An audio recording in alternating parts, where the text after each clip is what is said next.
On my parents' 35th wedding anniversary, my two sisters and I, we decided to surprise them, and we had been planning for about a year, and all my parents knew was that they had to pack clothes for a week. And my middle sister put them into a car and drove them from Indiana to Nags Head, North Carolina, on the Outer Banks. And so all of our families met down there. We just had a great time. What we did was we rented one of these houses. And these houses that they build down there, they're not exactly fancy houses. They're just big and cheaply made, and they're designed for people to rent for a week at a time. And so we went down there and we rented four-wheel drive Jeep thingies, and we went driving on the northern beaches and with wild Mustangs, and it was kind of a fun time. And it was just overall a great experience. Well, my family is, we like to use our hands a lot. And so whenever we're around, we like to fix things or build things like that. But I noticed that when we rented this large house, there was all sorts of stuff wrong with it, and we didn't do anything to fix it. I mean, we had left the heat on and the windows open at the same time. We left the air conditioning on when we weren't there. We didn't vacuum up until we absolutely had to. You know, it was one of those situations. Why? Because we didn't own the house. Does everybody understand that? We were renting the house. I didn't care if the house fell down as long as I wasn't in it. Okay? I didn't own it.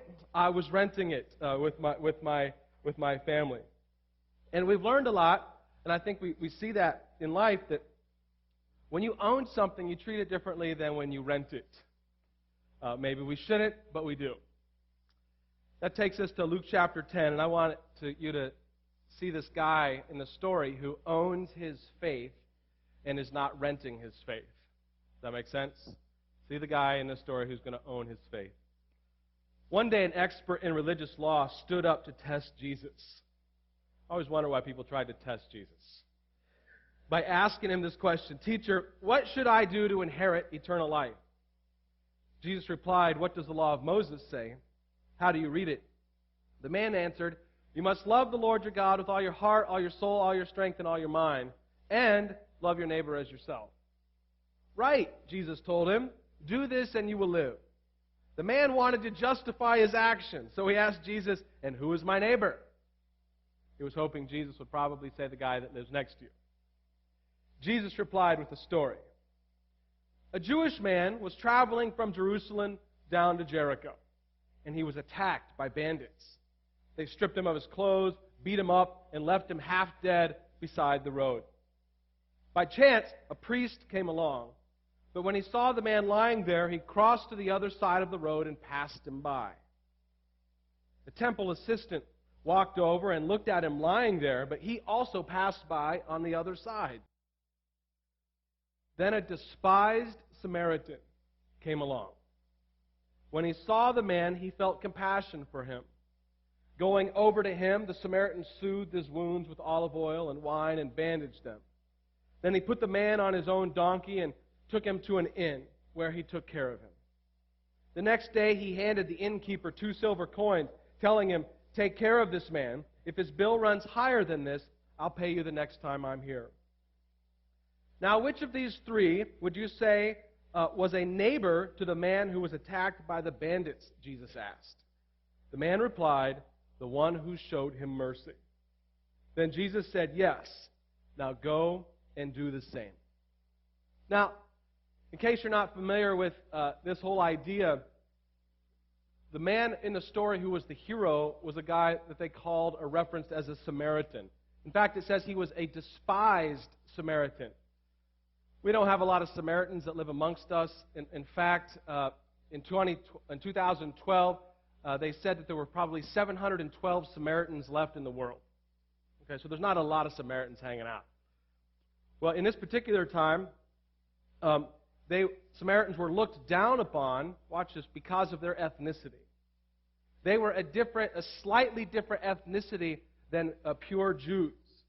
And Samaritans were considered less because of where they came from by the predominant Jewish culture. And Jesus does something that Jesus frequently does. He takes this racist or ethnocentric, improper view of the world and people, and he flips this insanity of this demonic paradigm right on its head. He just flips it, and he's looking at all these religious Jews that he's talking to, that are around him, testing him, that he's teaching, and he decides, in front of all these pure Jews, he decides to make the person they despise the hero of the story. That's a weird thing to do.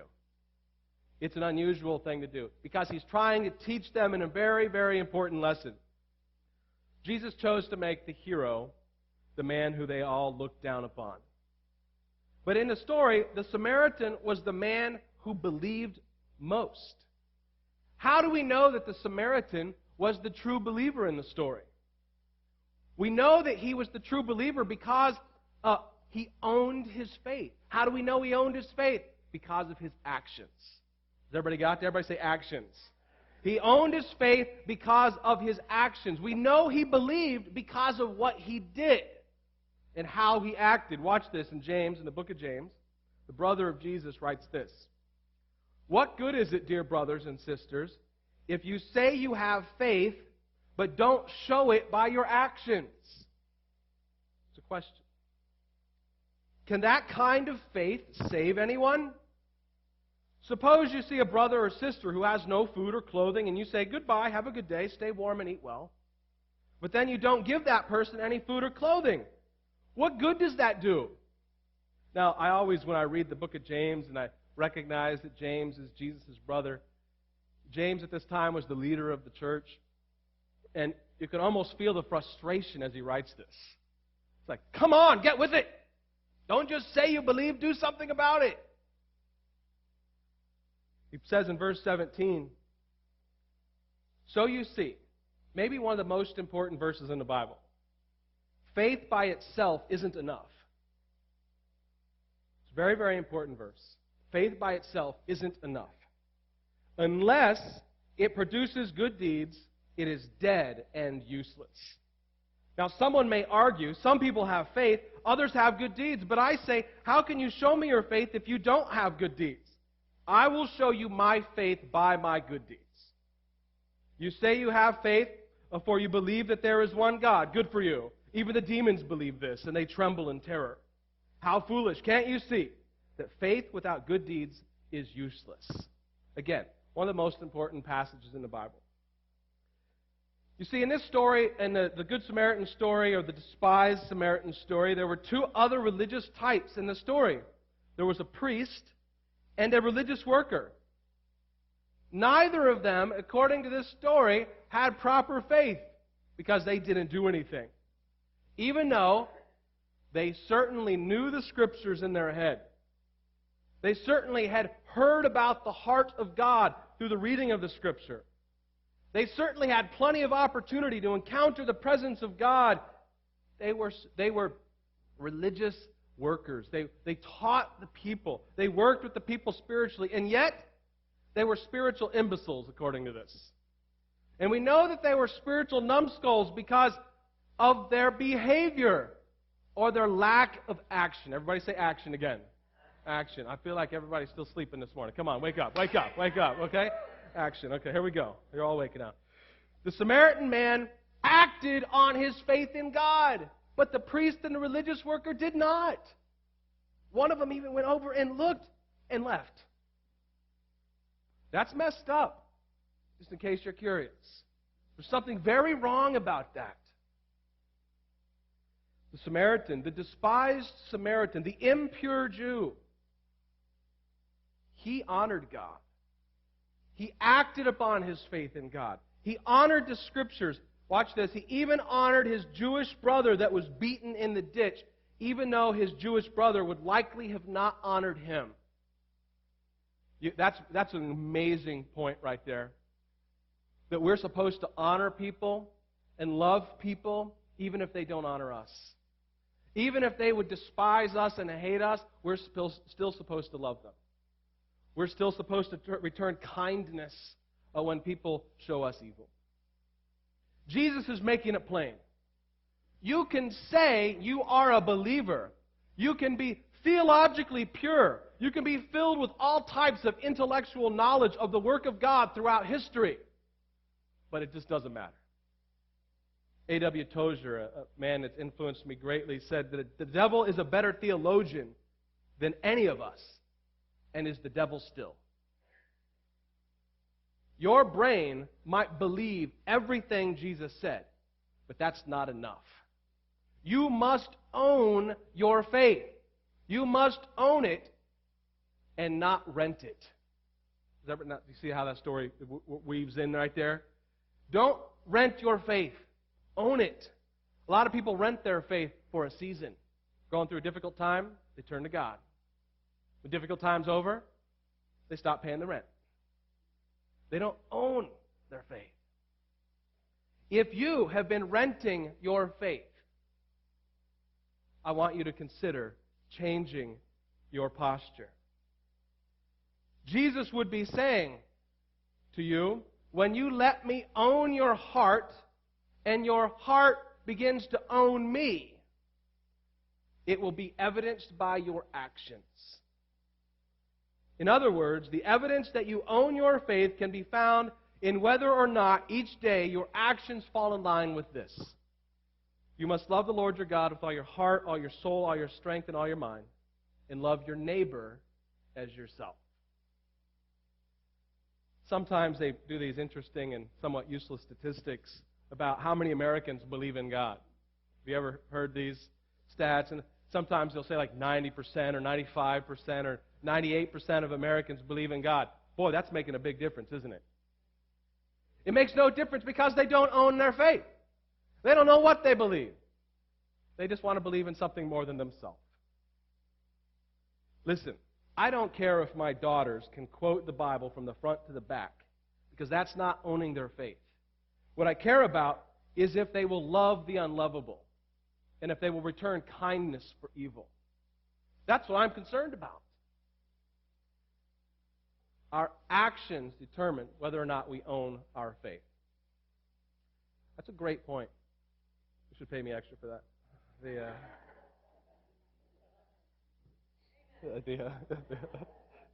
My wife didn't even say amen to that. Secondly, own your brothers and sisters. Own your brothers and sisters. Romans chapter 12, verse 5 says this, so it is with Christ's body. We are many parts of one body, and we all belong to each other. What's that mean? We own each other. When we're part of the body, we own each other. Skipping to 9, don't just pretend to love others, really love them. That, I think, implies that people, in fact, pretend to love people. Hate what is wrong, hold tightly to what is good, love each other with genuine affection, and take delight in honoring each other. Never be lazy, but work hard and serve the Lord enthusiastically. 15, be happy with those who are happy and weep with those who weep. Live in harmony with each other. Don't be too proud to enjoy the company of ordinary people. And don't think you know it all. Never pay back evil with more evil. Do things in such a way that everyone can see you are honorable. Do all that you can to live in peace with everyone. Don't let evil conquer you, but conquer evil by doing good. Friends, we are supposed to own each other. That doesn't mean you get to boss people around. It means we get to care for each other. We get to love each other, really. We get to be honest with each other. We get to challenge each other in lots of different ways. You see, owning your brother is very important because you're always looking out for them. Several years ago, I was hiking Mount Monadnock with a couple of teenagers, Michael and Arthur. Arthur still, he comes to this church now. And we were coming back down Mount Monadnock, and all of a sudden, we lost Artie. Artie disappeared. Some of you have heard the story, but we start screaming, Artie, Artie, Artie, and then he shows up. So he shows up. And then we're like, whew, Artie, be careful. And so we got walking again. Artie gets 20 yards ahead of us, 40 yards ahead of us. Finally, I get to the bottom of the mountain, and Artie is not waiting for us. Arthur, somewhere along the line, had gotten lost in the forest in Mount Monadnock. True story. This is pre-cell phone. What did we do before cell phones? I don't know. Before cell phones, I waved down some forest ranger. He called. They sent the police and like a search squad. They called a helicopter to start. I mean, the whole deal was happening. And just before it got dark, Artie walked out of the forest. He just walked out. Where you guys been? You know, it was like one of those things. He had no idea. Well, we didn't just leave Arthur. We didn't get to the bottom of the mountain and say, oh, Artie's not here, let's get in the car and go. Why? Because we cared about Arthur. We didn't want him to be lost, we wanted him to be found. So we took the necessary steps for Arthur to be found. I can't wait till he hears the story in the second service. And listen, you see the difference there? If you own your brother, you don't just abandon them. Well, think about people that get lost in life, that are your brothers and sisters. Don't abandon them. I've discovered that many professing believers across the country frequently do not own each other like the Bible mandates. They rent each other. They are in relationship with each other as long as it's convenient or easy or simple. But the moment it gets complicated, the moment a difficult conversation needs to happen, the moment somebody falls into immorality, or a brother stumbles on ethical sloppiness, or a sister experiences a season of doubt, or sins against you, or harms themselves through foolish living, it's in those moments that we discover if we own our brothers or if we are renting them. Does that make sense to everybody, I hope? It's like the old saying, a true friend rushes in when everyone else rushes out. If you own your brother, you rush in. If you're renting them, you rush out. In 1987, one of the most popular Christian leaders of the day named Jim Bakker, who was watched daily by millions of people on TV. Millions. One of the single most popular shows at that time in the 80s. Jim got himself involved in some immorality and some unethical behavior that was very well documented. He train-wrecked his ministry, his marriage, and his integrity. The media raked him over the coals and tore him apart in every single area of his life. Wouldn't you love it if the media came in and just examined every corner of your life and exposed it to everyone? He was, to many Christians, a modern-day leper. Unclean! Stay away. One very significant Christian leader at the time called Jim Bakker a liar, an embezzler, and a sexual deviant, and, quote, the greatest scab and cancer on the face of Christianity in 2,000 years of church history. Ouch! He didn't own Jim, he was renting him. You see the difference? He didn't rush in, he rushed out. But then there came a very different response from Billy Graham. Billy Graham, who hopefully some of you know, Billy Graham is a great Christian leader. He's still alive today. He's getting quite elderly now. But back in the time that Jim Bakker was sentenced to jail for the embezzlement stuff, that very same year, Billy Graham was named the single most influential man in the world. Most influential man in the world. That's what a title that is. Most influential man in the world. And you know what Billy Graham did? Billy Graham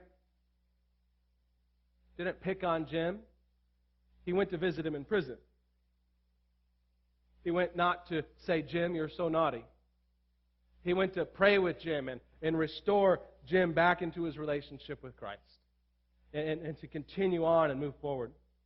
He continued that relationship with Jim all the time he was in jail. In 48 after hour, Bakker was released into a Salvation Army halfway house. Billy's wife called up the halfway house and arranged for Jim to be picked up and brought to her church, the church she attended. It was a small church and main church, and she stood up during their greeting time and introduced Jim Bakker as their family's personal friend. You have to understand, this was a very complicated moment. One of the most significant Christian leaders on the planet affirming and restoring another fallen Christian leader. It was a very, very powerful moment. Tommy Barnett, pastor of one of the largest churches in America, also frequently visited Baker and restored him as well. He put his own reputation on the line after Jim had gotten out of a prison. And in front of about 6,000 pastors and leaders, he brought Jim Baker onto the platform and introduced Jim Baker as his personal friend. What he was really doing by doing that was saying, friends, we need to own each other. We need to restore each other. We need to love each other. A lot of people rushed out of Jim's life, but some people rushed in. The people that rushed in are the people that own their faith and own their brothers. The people that rushed out are renting their faith and renting their brothers. You see, when we own our brothers, we multiply joys and we divide sorrows. And if you want to own your faith and you want to own your brother, you will not stand as a self-appointed judge and jury above anyone. You will stand as Jesus in a place of healthy confrontation, but you will stand in a place of restoration. You will stand in a place of healing. You will speak words of hope, and you will speak words of life into someone. You will touch with hands that heal, and you will embrace with arms that make the fallen know they are safe and that they are loved. You will find yourself on mission with Jesus, who did not come into this world to point an accusing finger, telling the world how bad it was, but He came to help to put the world right again. That's how you own your brothers. In the book of Galatians, we find this. Dear brothers and sisters, if another believer is overcome by sin, you who are godly should gently and humbly help that person back onto the right path. It doesn't say run away. It says help them, put them back on the right path. And be careful not to fall into the same temptation yourself. A little bit of warning as well. I want you all to do something right now. Take your hands, go like this. Go like this, all right? I want you to take your hands, I want to put them right by your lips. And I want you kind of in your mind to repeat this after me. These lips are meant for building up, not for tearing down.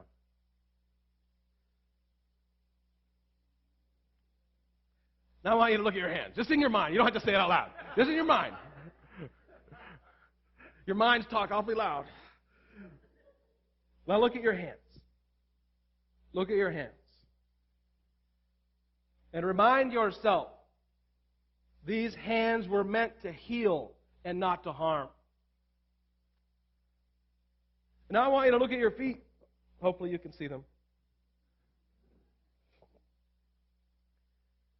And I want you to remind yourself that these feet were crafted by God for you to go and do something extraordinary with your life. We are really supposed to be the hands and feet of Jesus. That means we should not harm, but we should heal. Let's make sure we own our faith, and let's make sure that we own our brothers. Finally, I want you to know there's something that I'm very passionate about, and that is this idea that we should own our church. We should own our church. Not the building, which is a nice idea also, but the mission. I recently pulled my motorcycle out of storage. Now you get like 60 motorcycle stories till winter. I got it started. I revved it up. I revved it some more. I polished it. I detailed it. I took care of a couple of rust issues. I took pictures of it and posted them on Facebook, because that's what you do with things you love. Then I took it out and I went for a long ride. And someplace up north, I stopped and I got a bite to eat. And I sat at a window so I could watch my motorcycle. It's true. It's true. I was 8 feet away from it, looking out the window. Now, every man that walked by my bike stopped and looked at the bike. With just look of great envy. Some even spent several minutes. They would get down on it. They would look at it. They would check out all the customizations. Some of them were even bold enough to go like this to it. It was funny. But in the end, every single one of those guys walked away from the bike. Why? Because they don't own it. I do.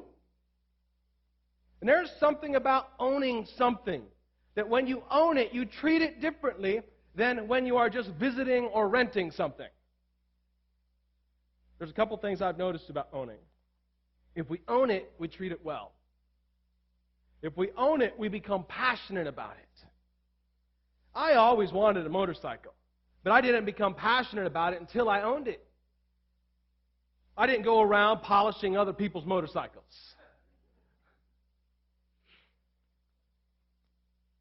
So how do you own your church? How do you do that?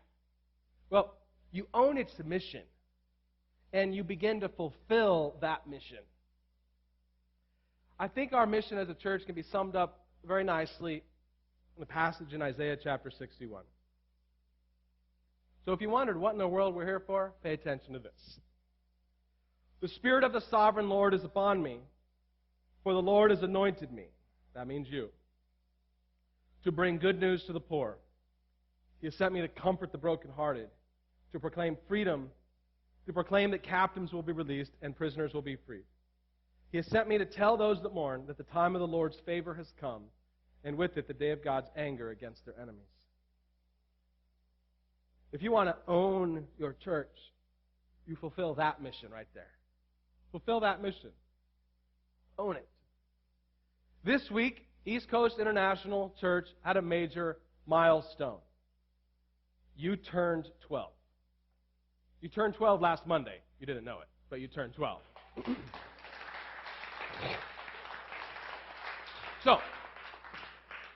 So happy birthday, everybody.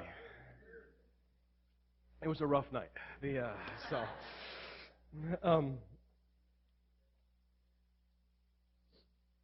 Let me just indulge me for a moment. I remember before you were born. We used to talk and dream about what you would someday become. I would walk across the city and say to God, God, would you please send us people? But then, oddly, I began to pray, God, would you send us people that are hurting and hopeless and lost and confused? I should have added some rich people in there as well, but I did not. So, God, would you send us people that are far from God? Would you help us to love them to life through the power of your Holy Spirit? I walked almost the whole city. I used to talk about to other people and friends, and early on in the church life, I would talk to people about what we would become, all in faith. My faith was big.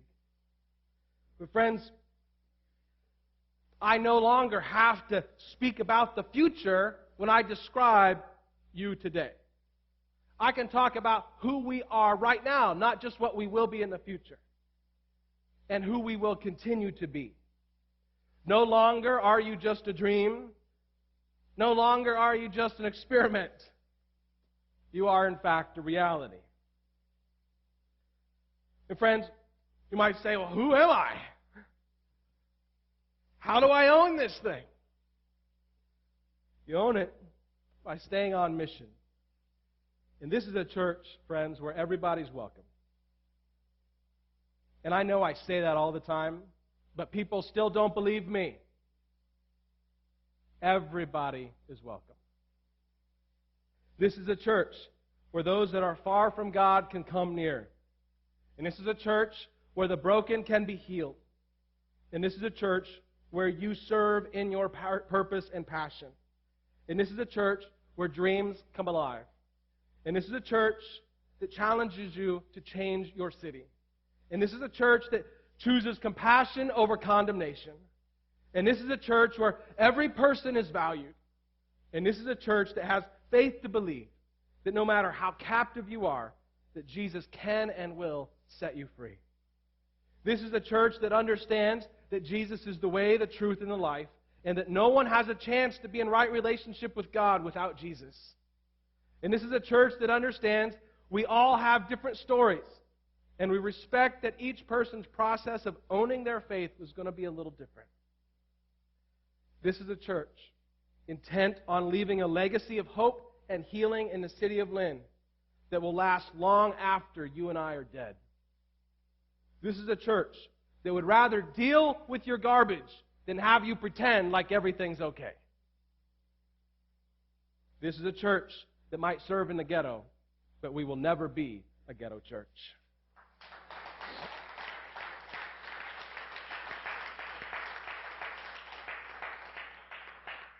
This is a church that will not be content with people renting our mission, but we will challenge you to get on board with the mission God has given us. We will challenge you to own your church. Don't just rent it. You have each been gifted by God to serve in some capacity in this ministry. God brought you here. I didn't. God did. He brought you here to love and to be loved in return. He brought you here to serve and to be served in return. I want to challenge you to own this church. I have two daughters. One of them is more naughty than the other.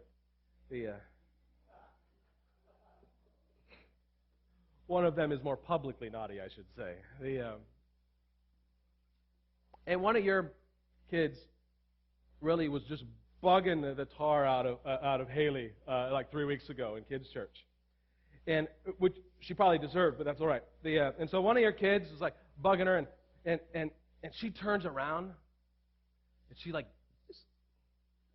looks, stares him down. She goes, "You better stop it, because my dad owns this church."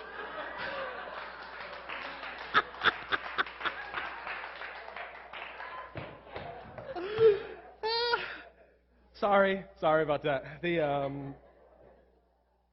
Well, I had to explain to her, hey, no, it doesn't work like that, Haley. But it did give me the idea for the sermon, okay? But I don't actually own the church. But I do own the church, and you own the church. We don't want you to be renters. We want you to be owners. I want you to make a difference and get involved. I don't want you just to come and enjoy the so-so music and the awesome preaching. Yeah. Did I say that? I meant that the other way.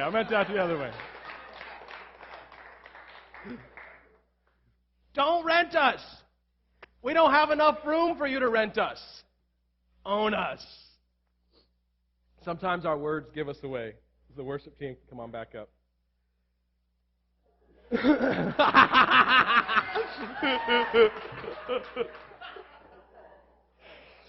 That's good. Sometimes our words give us away, and somebody will talk to me and say, "Hey, Pastor Kurt, what do you guys have planned?" Or what is your church going to be doing?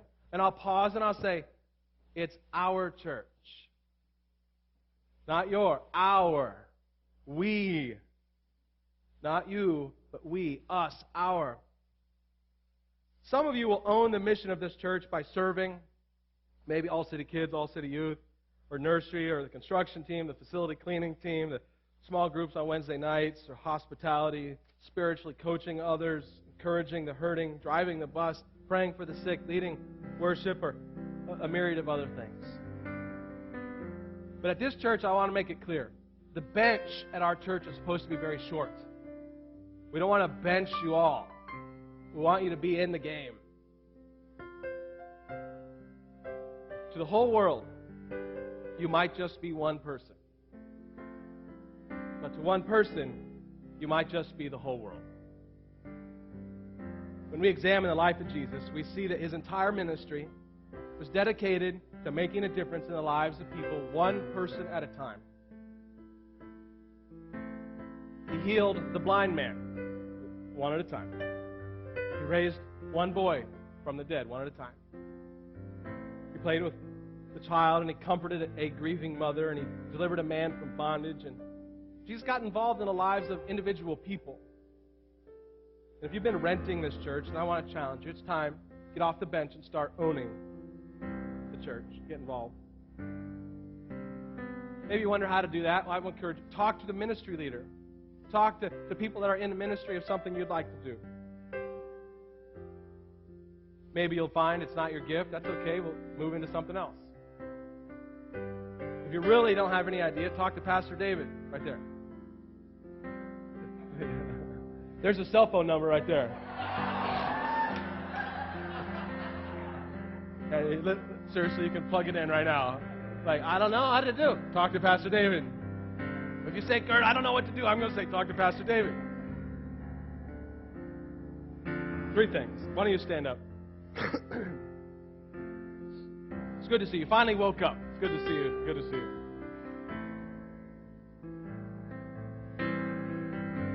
They always call, most churches, they call the week after Easter the Easter hangover.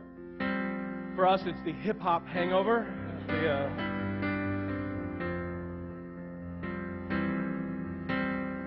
If you just close your eyes, bow your heads, I want to give you a chance to respond today. Friends, maybe you've been exploring faith. Maybe you've been kind of on the outskirts of faith. But if you're being honest, maybe you've just been renting Him. Maybe you've just been renting Jesus. Maybe it's time for you to own your faith. To go all in, follow Jesus, all or nothing. I want to encourage you to talk to God about that today. Maybe you realize that you've been renting your brothers and sisters. You haven't been owning them. Just about what you can get from them and not about what you can give. Not about how you can restore, not about how you can love. Maybe you've jumped on the condemnation bandwagon and been lacking in compassion. If God's doing something in your heart about that today, I want to challenge you to let God fully cleanse you of that and allow you to have His heart in that area. And finally, friends, if you've been renting this church or you've just been on the outskirts and you're not really sure, God might be calling you today. One step closer. Get in line with mission. Make your faith, your brothers and sisters, and your church something that you own. I'm going to ask our altar workers to come forward right now. Friends, if there's something you'd like to pray about today, maybe one of the things I talked about or something else entirely, why don't you go ahead and begin to make your way forward as the worship team closes us with one final song here, and then we can go.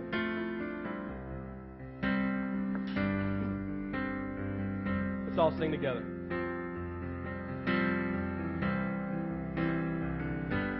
1,000 times I fell, still your mercy remains. And should I stumble again, I'm caught in your grace everlasting.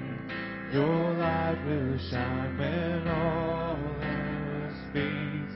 Never ending, your glory goes beyond all things. In my heart and my soul, Lord, I give you control. Consume me from the inside out, Lord. Let justice and praise become my embrace, to love you from the inside out.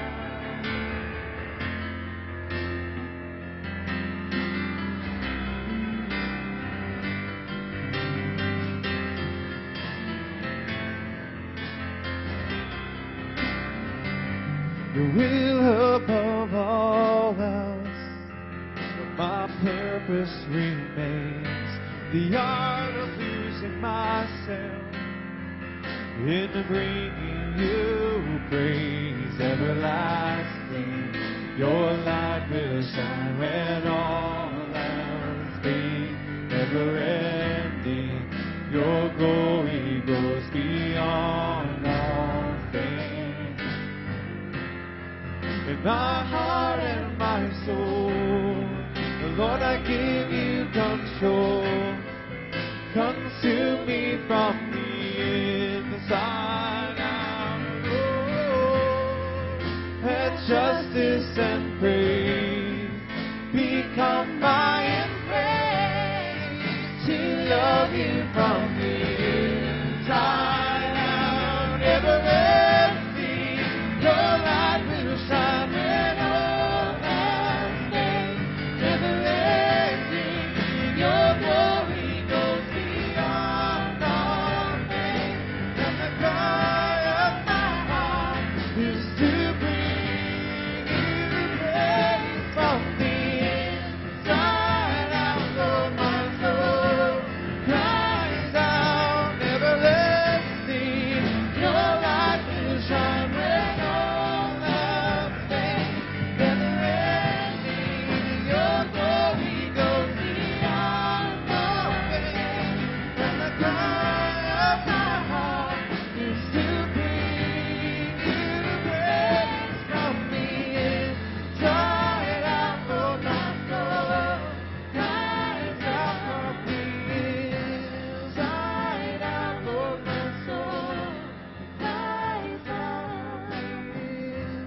Crying out for my soul. Cries out. Now, Father, I ask that as we respond to you and what you're doing in our life, that as you own us and we own you, we own each other, faith that you've given us, the mission of this church, that I ask that you would send us forth from this place, a new people, a people that will take the example of the despised Samaritan.